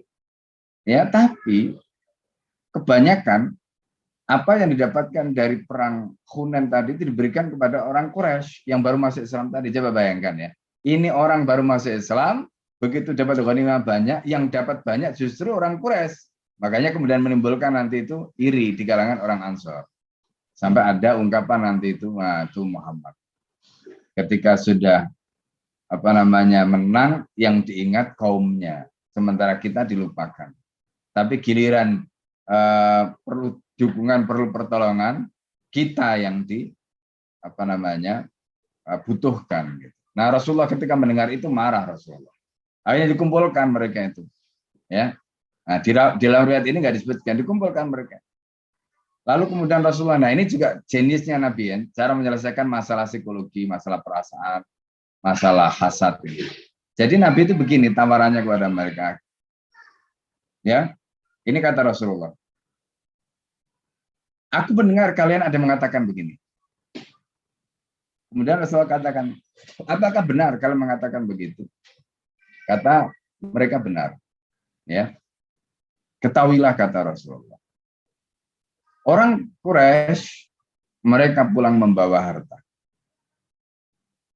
Ya, mereka pulang membawa harta. Sedangkan kalian orang-orang Ansor pulang membawa aku. Kalian mau pilih yang mana? Apakah aku yang bersama mereka atau aku bersama kalian? Nangis mereka begitu sama Nabi.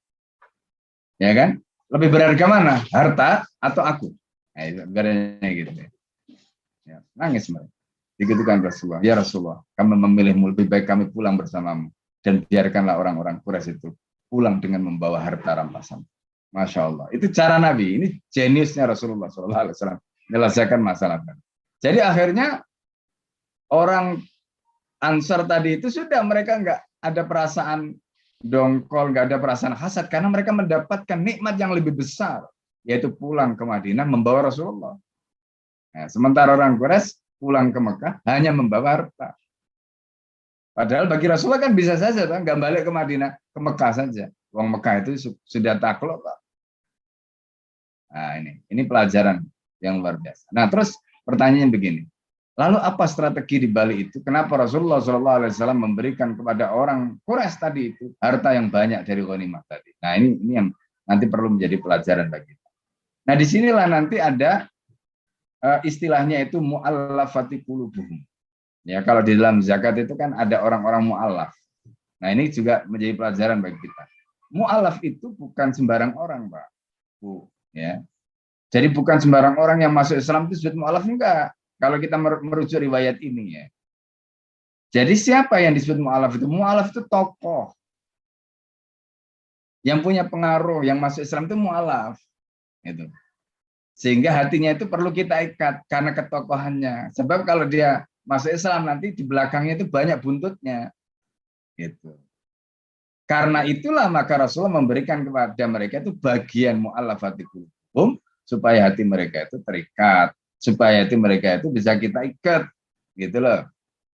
Makanya masing-masing mereka itu diberikan bagian oleh Nabi dengan bagian luar biasa.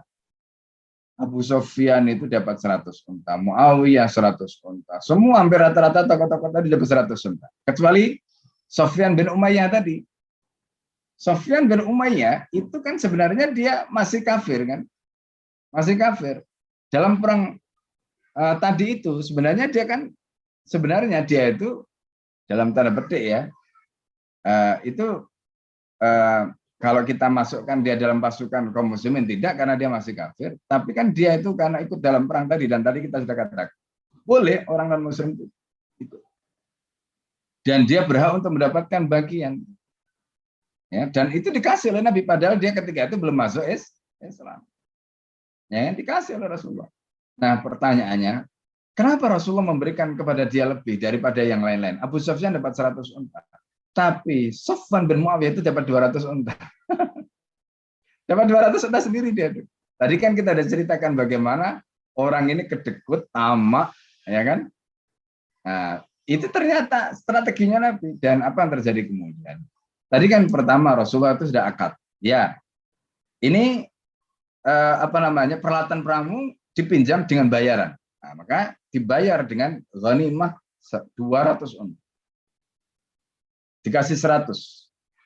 Dikasih lagi 100. Sampai kemudian akhirnya kalimat terakhir tadi itu. Apa kata Sofyan? Ya. Sofyan mengatakan, tidaklah senang jiwa seseorang dengan perbuatan seperti ini, kecuali jiwa seorang nabi. Jadi kalau Rasulullah itu bukan nabi, Rasulullah nggak akan bisa begitu. Artinya dunia, coba bayangkan ya. Ini harta rampasan yang begitu banyak. Itu kalau orang itu ragus kan, pemimpin itu kan bisa untuk dirinya kan, dia nggak mikir orang lain. Tapi Rasulullah tidak. Rasulullah yang dipikirkan bukan dirinya, tapi yang dipikirkan Rasulullah adalah orang lain. Termasuk ini Sofyan bin Umayyah.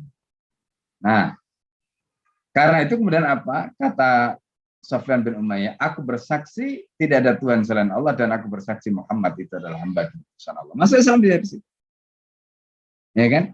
Jadi dia masuk Islam setelah apa? Proses panjang tadi. Rasulullah mengambil hati dia, ya kan, mulai dari tadi diberi jaminan dari 2 bulan, kata dia enggak, aku berikan kamu 4 bulan, ya. Terus setelah tadi itu peralatan perangnya dipakai, kata Nabi enggak, ini bukan gratis, ini aku akan bayar, ini aku akan sewa, kata Rasulullah. Dan itu dibenar oleh Rasul. Dan ketika dia melihat bagaimana ghanimah yang begitu banyak tadi itu, kemudian Rasulullah tadi itu kan di situ dikatakan, ya, apakah kamu tertarik dan sebagainya, ya. Nah, ini Abu Wahab, apakah celah penuh ternak itu memikat hatimu? Nah, itu kata-kata Rasulullah pada dia. Nah, maka kemudian Rasulullah memberikan pada dia karena ini orang tamak. Nah, ini pelajaran penting. Jadi inilah cara dakwah Nabi ya yang begitu luar biasa kepada orang dalam tanda petik itu sekaku, ya istilahnya sekedekut ya orang seperti Sofyan bin Umayyah ini. Jadi, nah ini juga menjadi pelajaran bagi kita ya, Bapak Ibu sekalian ya. Jadi kadang-kadang kan gini ya, ada orang itu kita ajak susah gitu. Nah harus kita bantu dulu, ya kan, harus kita bantu. Ada yang begitu memang tipe orang itu, sampai kemudian akhirnya dia betul-betul kita bisa ajak. Nah, kalau memang itu menjadi usul dakwah seperti yang dilakukan Rasulullah kepada Sofwan bin Umayyah, nggak apa-apa.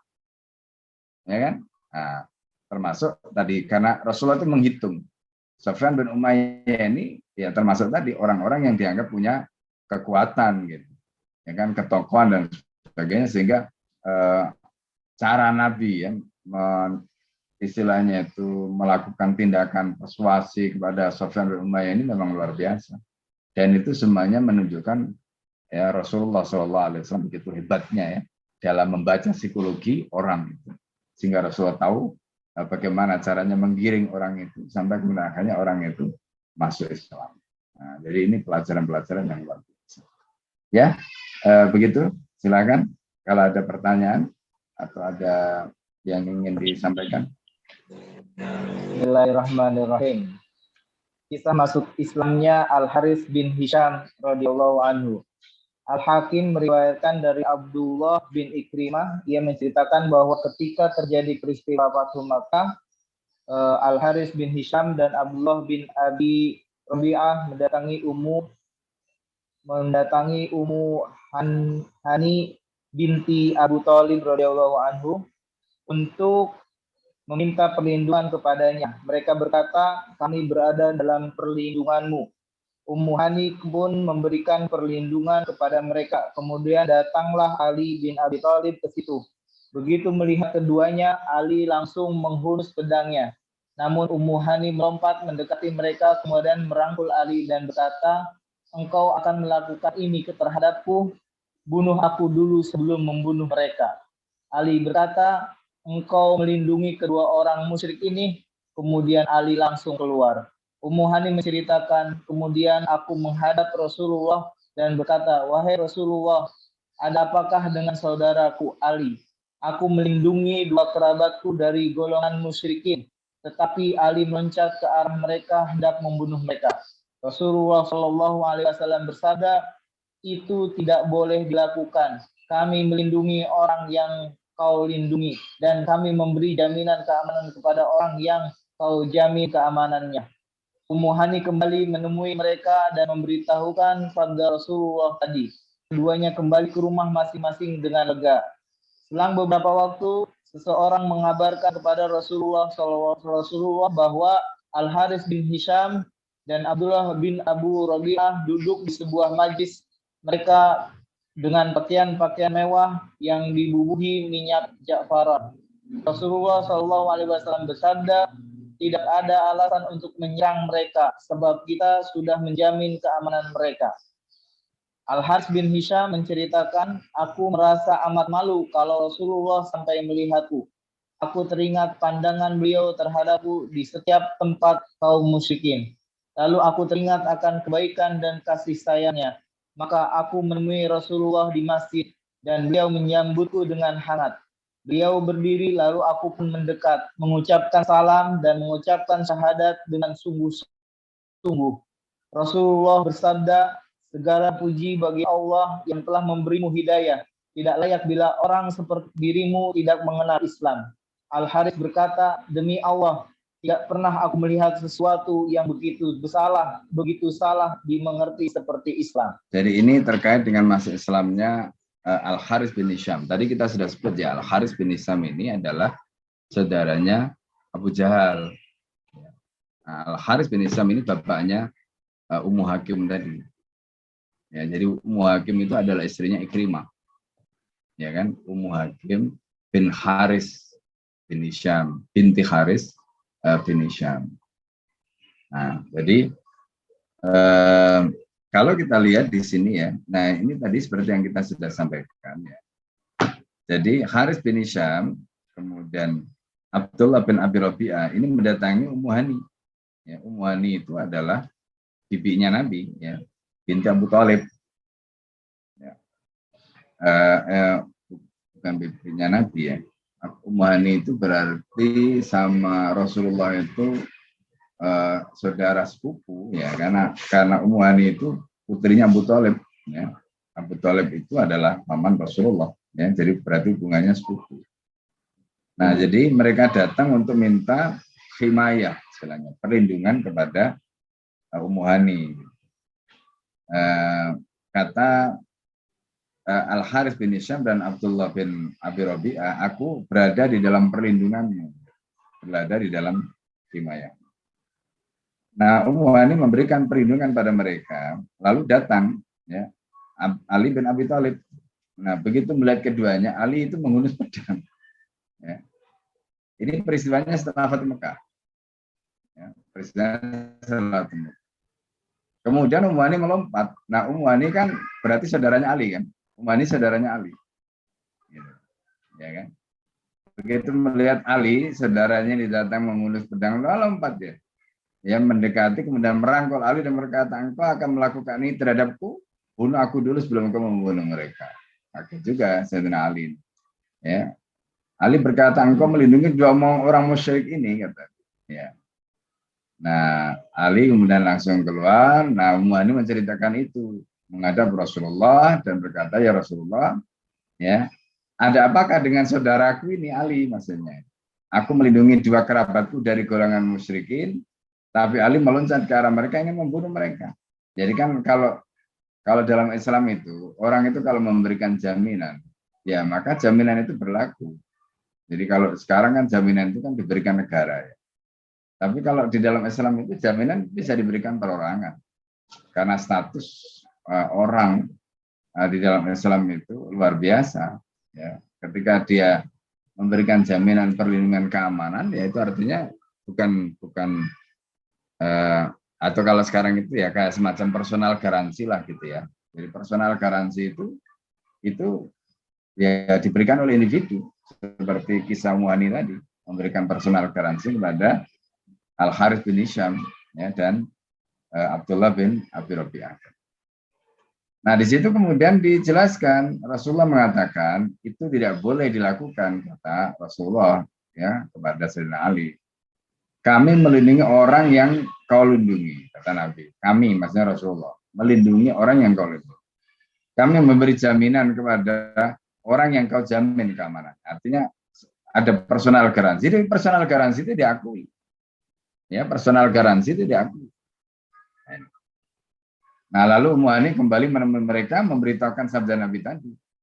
Ya, keduanya kemudian kembali ke rumah masing-masing dengan lega karena merasa mendapatkan jaminan keamanan dan merasa terjagalah keamanan mereka. Nah, akhirnya di situ disebutkan, ya, selang beberapa waktu seorang mengabarkan pada Rasulullah bahwa Al-Harits bin Hisham, ya, kemudian Abdullah bin Abi Rabi'ah ini duduk di sebuah majelis mereka dengan pakaian-pakaian mewah yang dibubuhi minyak za'faran. Rasulullah kemudian mengatakan tidak ada alasan untuk menyerang mereka sebab kita sudah menjamin keamanan mereka. Nah, ini juga sekali lagi penegasan Rasulullah. Ya, jadi meskipun orang ini tadi itu masuk di dalam daftar ya, tapi orang ini termasuk orang yang dibiarkan oleh Rasulullah. Dijamin keamanannya ketika dia mau ya mencari jaminan keamanan. Nah, ini termasuk dhimmah, ya ahli dhimmah. Nah, lalu kemudian Al-Harits di situ disebutkan menceritakan aku merasa amat malu gitu, kalau Rasulullah sampai melihat. Nah, aku teringat pandangan beliau terhadapku di setiap tempat kaum musyrik. Lalu aku teringat ya akan kebaikan dan kasih Nabi, maka aku menemui Rasulullah di masjid. Nah, Rasulullah ketika itu menyambut aku dengan hangat sekali. Lalu beliau berdiri, aku mendekat, mengucapkan salam, mengucapkan syahadat ya dengan sungguh-sungguh. Rasulullah kemudian mengatakan alhamdulillah ya. Alhamdulillahilladzi hadaka. Ya, jadi alhamdulillah ya yang telah memberikan kamu hidayah. Kemudian akhirnya di situ disebutkan tidak layak bila ada orang seperti dirimu tidak mengenal Islam. Kamu itu loh. Maksudnya bukan orang biasa. Bukan orang biasa. Makanya nggak pantas orang kayak kamu itu nggak mengenal Islam. Nah, itu kata-kata Rasulullah. Maka Al-Harits mengatakan, demi Allah, aku tidak pernah melihat sesuatu yang begitu salah dimengerti seperti Islam. Jadi Islam itu luar biasa indahnya, tapi disalahpahami. Nah, makanya ada ungkapan dalam bahasa Arab itu, an-nasu a'da ma jahilu. Islam itu akan menjadi musuh selama mereka itu nggak ngerti. Ya, jadi selama mereka nggak ngerti, ya kan? Jadi Islam ini dimusuhi karena kebodohan orang yang memusuhinya kan. Bukan karena buruknya Islam. Nah, ini yang digambarkan oleh Al-Haris bin Hisham. Ya. Baik ya, sampai di sini. Silakan, ada yang mau ditanyakan? Kalau jual karung gitu, untungnya sangat sedikit. Untungnya dikit. Kalau jual karung ini untuk Silahkan yang mau bertanya.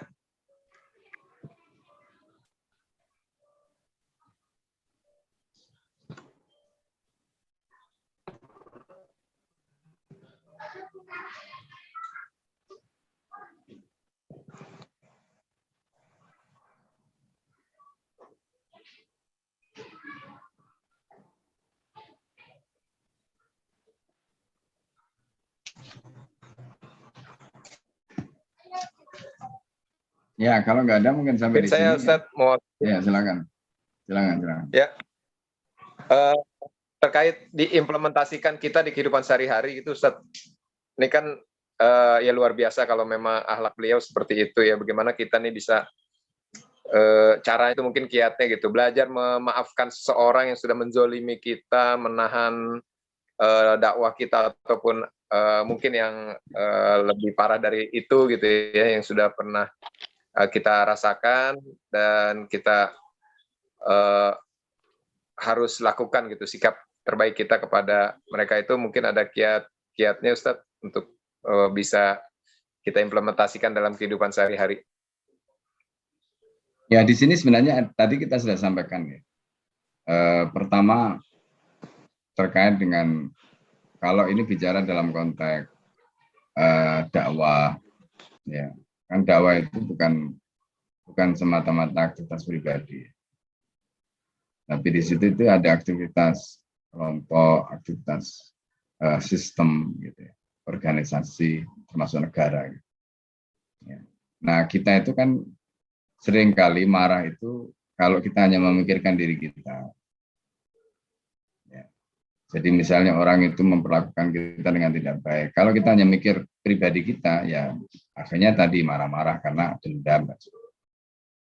Padahal ketika kita berpikir besar, pertanyaannya kemudian begini, apakah kemarahan kita itu pertama akan bisa menghapus kesalahan dia di masa lalu? Kan enggak juga. Ya, justru dengan dimaafkan itu kesalahan dia di masa lalu bisa dihapus.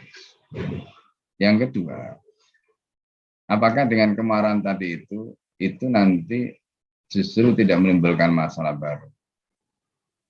Ya ini khususnya terkait dengan kekuatan. Kalau dalam konteks dakwah Nabi itu kan karena konteksnya negara ya. Jadi seperti tadi kisah bagaimana Sofwan bin Umayyah yang begitu rupa ya, Rasulullah di istilahnya sikapnya. Kemudian tadi bagaimana kisah Ikrimah, kemudian yang terakhir tadi Al-Haris ya. Nah jadi ini semua itu karena Rasulullah itu berpikir sebagai negarawan. Rasulullah itu berpikir dalam istilahnya pemikiran besar. Makanya orang itu begini, kalau orang itu pikirannya besar, hal-hal kecil ya, misalnya seperti dendam, marah itu, dia akan lupa. Karena pikirannya besar. Tapi orang itu cenderung marah-marah, tersinggung, emosi dan sebagainya, karena dia berpikirnya sempit. Ya, makanya pemimpin itu yang dia bodoh, ya, istilahnya otaknya otak udang, ya, itu yang gampang marah, nggak punya solusi, ya kan? Kerjaannya mengadu domba, ya, yang begini pasti merusak, nggak bisa. Makanya pemimpin harus pikirannya besar. Nah itulah yang ditunjukkan oleh Rasulullah. Rasulullah itu pikirannya besar, hatinya lapang. Sehingga orang-orang yang semula punya kesalahan itu ketika dimaafkan semuanya itu mereka akhirnya menjadi kekuatan bagi Islam. Ya kan? Seperti misalnya ketika Rasulullah dimusuhi orang Yahudi, seperti pada saat Khaybar itu, diracunkan sama Rasul. Tapi kan kemudian justru ya istilahnya itu putri apa namanya penguasa Khaybarnya itu dinikahi oleh Rasul. Ya. Jadi ini juga sesuatu yang luar biasa kan. sesuatu yang luar biasa. Padahal posisinya ketika itu dia sudah dalam posisi sebagai budak, menjadi tawanan perang, jadi budak, ya menjadi bukan tawanan perang, menjadi sabiyah, ya, tawanan perang, ya apa menjadi sabiyah itu beda dengan tawanan perang, maaf. Ya, kalau tawanan perang itu asra, kalau sabiyah ini semacam, ya dia bisa juga jadi ghanimah. Dan kemudian akhirnya jatuh ke tangan seorang sahabat bernama Dihya Al-Kalabi. Nah, pada saat itu kemudian diserahkan kepada Rasulullah, terus Rasulullah angkat derajat, dimerdekakan, terus dipersunting oleh Nabi. Ya, itu untuk mengangkat moral ya, orang yang kalah, dijadikan rampasan, lalu kemudian dibebaskan, dipersunting oleh pemimpin gitu kan, luar biasa ya. Ya, bukan kehinaan kan. Itu cara-cara Nabi SAW. Jadi kalau kita pikir itu strategi Rasulullah itu Masya Allah. Ya.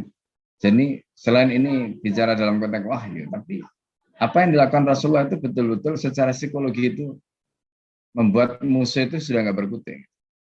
Ya. Karena pendekatannya itu luar biasa. Ya, orang bisa seperti itu kalau ada pertanyaan bagaimana kok bisa seperti itu ya, itu memang tadi butuh pemikiran besar, butuh hati besar, butuh visi misi besar. Itu yang akan bisa membuat ya, selain tentu bimbingan wahyu. Nah, jadi gitu. Kalau pikirannya sempit ya semuanya serba jangka pendek. Baik Ustaz, clear. Alhamdulillah, Masya Allah. Jadi mungkin bisa disimpulkan berpikirlah besar, hati lapang, bertindak bijak. Niscaya Allah akan memuliakan kita sebagai balasan terbaik di dunia dan pahala terbaik di akhirat. Mangga Ustadz ditutup kajian kita sebagai intisari dan juga doa sekalian.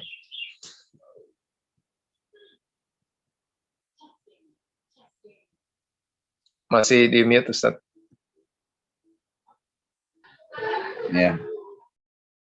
Kita tutup ya majelis kita pada pagi hari ini dengan berdoa. Ya, kita mulai dengan baca surat Al-Fatihah dan surah Al-Fatihah.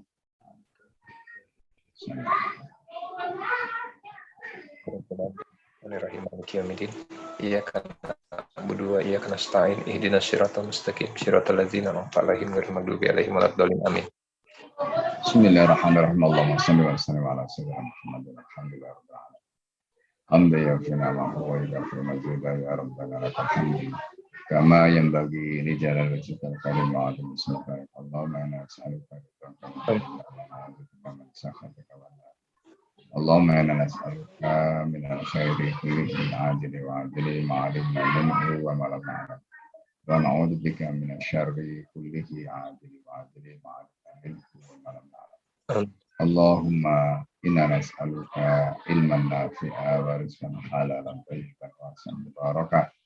In kana sama fanzilhu in kana fil ardi fakhrijhu in kana ba'idan faqribhu wa in kana qalilan fakathirhu.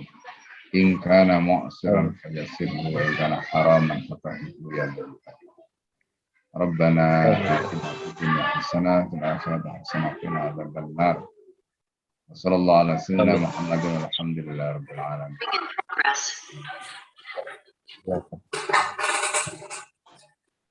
Baik, alhamdulillahirabbil alamin.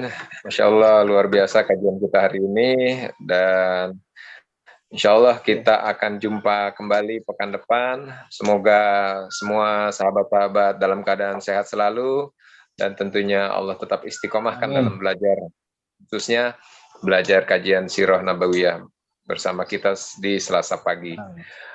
Terima kasih Ustaz atas ilmu dan penjelasannya. Selalu sehat dan bisa terus membimbing kita dalam belajar Sirah ini. Amin ya rabbal alamin.